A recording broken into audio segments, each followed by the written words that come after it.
As of this video, it's been 478 days since we started wearing barefoot shoes to do almost everything, except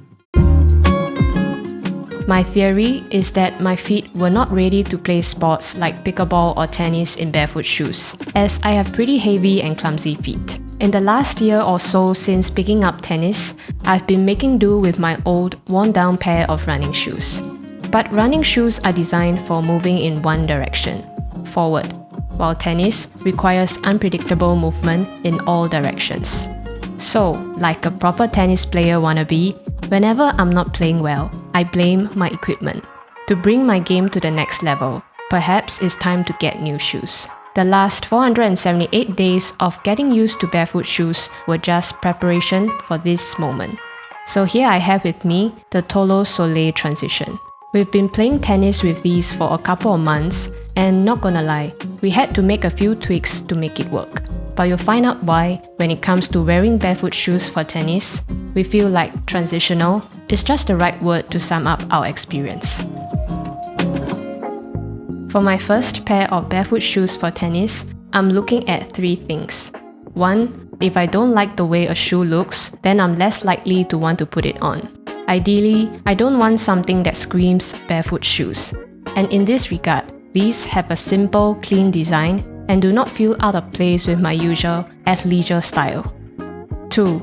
Apart from lacking lateral support and the fact that they are falling apart, my biggest problem with my old running shoes is the same problem I have with conventional shoes in general. The toe box is too narrow. I'm sure most people know the feeling where your feet have expanded after a day of walking and your toes are hurting from being crammed inside of your shoes. After getting used to barefoot shoes, that's what it always feels like when I'm wearing these or other non-foot shaped shoes. I just can't wait to get home and finally take them off. In comparison, you can see how much roomier the design of the toe box is on a pair of foot-shaped shoes. This allows our toes to splay naturally. As far as off-the-court comfort, things are pretty straightforward. These are probably the least constrictive shoes that we own, and I've walked a whole day in these with no problems. But tennis shoes usually have reinforced structures for stability and a lot of padding for snug feet, making it feel like your feet are one with the shoes. With barefoot shoes, there's a delicate balance. You want your toes to be able to splay, but too much wiggle room could mean a lack of that locked-down feeling that is ideal for higher intensity movements. On the court, we are reminded that this is not a serious tennis shoe.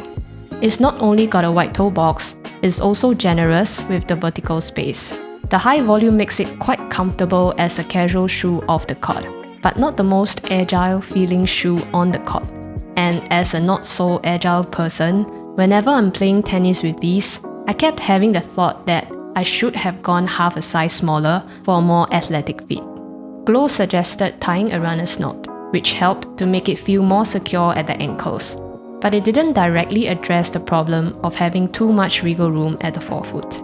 Then he had the idea of filling some of that excess space by using insoles. We tried insoles from our other pair of barefoot shoes from Field Grounds. These are only 3mm, but I could already feel a noticeable improvement. So we tried thicker sports insoles from our old running shoes, which gave more of that locked down feeling, and it made playing tennis in these much more enjoyable. One more benefit of using sport-specific insoles is that they provide a small boost in cushion and bounce, which is nice for my clumsy feet, as these shoes have relatively firm soles for a barefoot shoe. But that may also be because these have thicker soles than that of most barefoot shoes. Which brings us to the third point. Most barefoot shoes have a sole height of under 10mm. Granted, not all midsoles are made the same, but on paper, that is a bit thinner than what we are comfortable with for sports. For my first barefoot shoes for tennis, I wanted slightly more cushion than the industry average. These shoes, specifically the transition sole that we have a pretty rare stack height of 13mm. Tolos markets the transition soles as the option for those who are new to barefoot shoes. And while we are not new to barefoot shoes in that sense, we are new to wearing barefoot shoes when playing sports. Considering I'm just learning the game of tennis and playing at a low intensity, all I want is a pair of shoes that don't strangle my feet and are cushioned enough for sports. And these are my transitional shoes. Would this be my pick in a year or two from now? Honestly, unless I don't get any better at tennis, the answer is probably not. These are casual shoes that I can comfortably play some tennis in. But if and when I get good enough at the game, I will want something that is more of a tennis-first barefoot shoe, which, as far as we know, doesn't really exist at the moment. Of course, I'm not the only one in this story. When Glo first started playing tennis with me, he would wear his usual narrow tennis shoes. But after a few sessions, he realized maybe it wasn't worth it considering how low intensity our sessions were, where he's mostly in a coaching capacity anyway. He even tried wearing his Fieldgrounds canvas sneakers instead, but was worried that the fabric wouldn't be durable enough. In the end, he mostly played barefooted, which is obviously not ideal. But now and for the foreseeable future, the Tolos Soleils are a comfortable barefoot option for him to coach me in. So what do we think about barefoot shoes for court sports like tennis or pickleball? Here are our suggestions based on our limited experience. First, know your body and consider the intensity you'll be playing at. We are relatively active and injury-free, and we know we are not going to be playing at a very high intensity. If you are in similar shoes, no pun intended, we think barefoot shoes are perfectly fine. Unless you plan to slide around all over the court, we think they can be great as training shoes or for playing casual pickleball and tennis. But finding the right barefoot shoes suitable for your game can be the tricky bit. Most barefoot shoes, by design, have relatively thin soles. We have counted out many models of athletic barefoot shoes because the sole height seemed a little low for our liking. Our second suggestion, which is something we realized during the course of trying these shoes, is to not count out insoles.